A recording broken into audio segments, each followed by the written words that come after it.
Hola a todos, en este video les estaré hablando sobre la exploración básica de datos con Python. Mi nombre es Esteban Madrigal y les estaré ampliando más sobre este tema. Cuando hablamos sobre una exploración de datos, lo podemos resumir como obtener conocimiento de la información que vamos a estar utilizando para el análisis de datos y que nos va a ayudar a tomar mejores decisiones y procesar de forma correcta esa información con la que vamos a estar utilizando. Entonces voy a mostrarles algunos ejemplos muy básicos de cómo podemos hacer una exploración de datos con Python para conocer el conjunto de datos con los que vamos a utilizar en nuestro análisis. Muy bien, ya nos encontramos en nuestro libro de trabajo de Google Colab y vamos a ver algunas técnicas de exploración de data. La primera técnica es utilizando el método del shape, que nos va a permitir revisar la cantidad de filas y columnas que tiene el data frame que hemos cargado previamente. En este caso estamos utilizando el video sobre la base CO2 y en este caso esa base de datos contiene 7385 filas y 12 columnas. Entonces cuando utilizamos el método del shape nos va a dar por primer parámetro la cantidad de registros y el segundo parámetro la cantidad de variables. Otra técnica sería consultar cuáles son los nombres de las columnas de ese data frame. Entonces vamos a utilizar la técnica de .columns. Entonces mi variable df-co2.columns y me va a traer una lista de los nombres de las columnas que tiene este data frame. Entonces aquí pueden ver marca, modelo, tipo de vehículo, tamaño del motor, etc. Otra técnica es consultar ya propiamente el tipo de dato que tiene cada una de las columnas. Entonces aquí podemos observar que tenemos de igual forma de la variable df-co2 los tipos de datos. Entonces aquí podemos observar que, por ejemplo, para la columna marca, el tipo de dato que contiene es objeto, que es igual a decir que es formato de texto, modelo objeto, tipo de vehículo objeto. Tenemos los variables punto flotante e inclusive las variables enteras. Entonces cada una de las columnas con sus respectivos identificadores de los tipos de datos.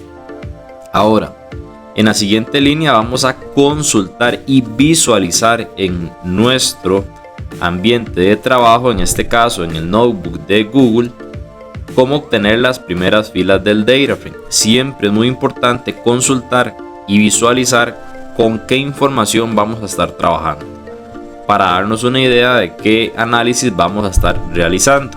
Entonces acá vamos a utilizar la función del head. En este caso el parámetro 3 o el argumento 3 que estoy definiendo corresponde a la cantidad de líneas que quiero visualizar de esa variable. Entonces aquí pueden observar cómo está conformado ese data frame con sus respectivas columnas que ya las visualizamos y el contenido de esos primeros 3 registros. Así como podemos consultar los primeros 3 registros con la función de observar las últimas líneas, también podríamos visualizar cómo finaliza ese data frame.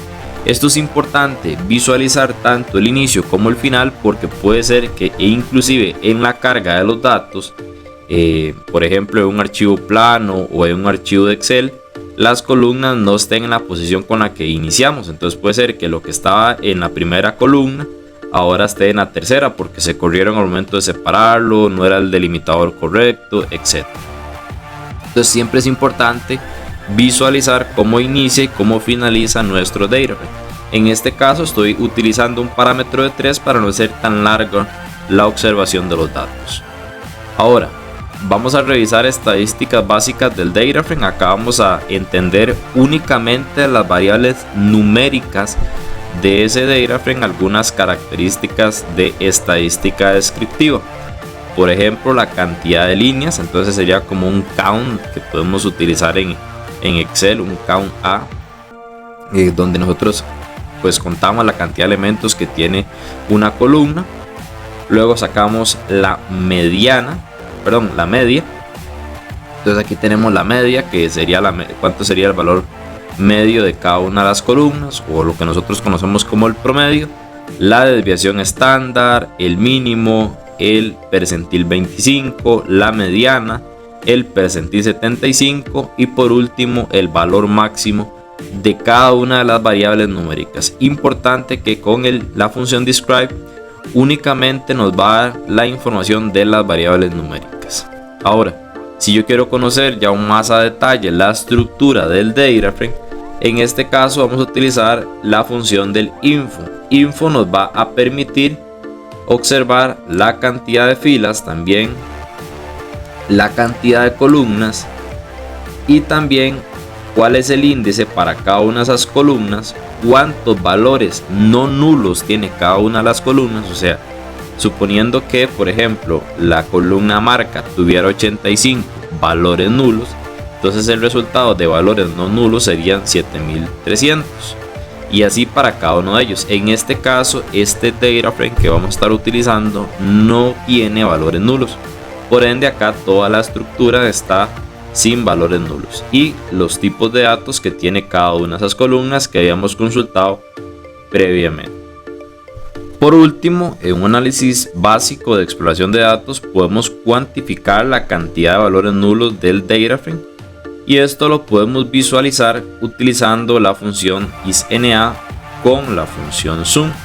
Entonces voy a indicar a la variable df-co2, que es en este caso mi DataFrame, donde contiene la información que cargamos en video anterior. Aplico la función isNA, que es como consultarle a ese DataFrame cuáles son las columnas que tienen valores nulos. Entonces acá me va a traer un resultado de true y false si yo no indicara la función zoom. O sea, si yo quito esta parte de zoom, él en cada una de las columnas me indica true o false si tiene o no tiene valores nulos. Cuando agrego después de ese isNA.zoom, me va a cuantificar cuántos son los valores nulos de cada una de las variables. Como pueden observar, este DataFrame, y como le hemos indicado en la función anterior, no tiene valores nulos, por ende me va a registrar en cada una de las columnas 0. En caso de tener valores nulos, nos va a identificar cuántos son los valores nulos para cada una de estas variables.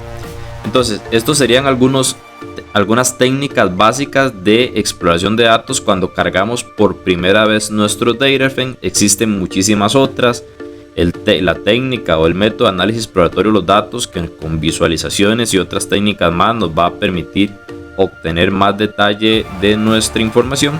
Sin embargo, siempre es importante aplicar esto que acabamos de ver, ya que nos va a permitir entender mejor la información que estaremos utilizando.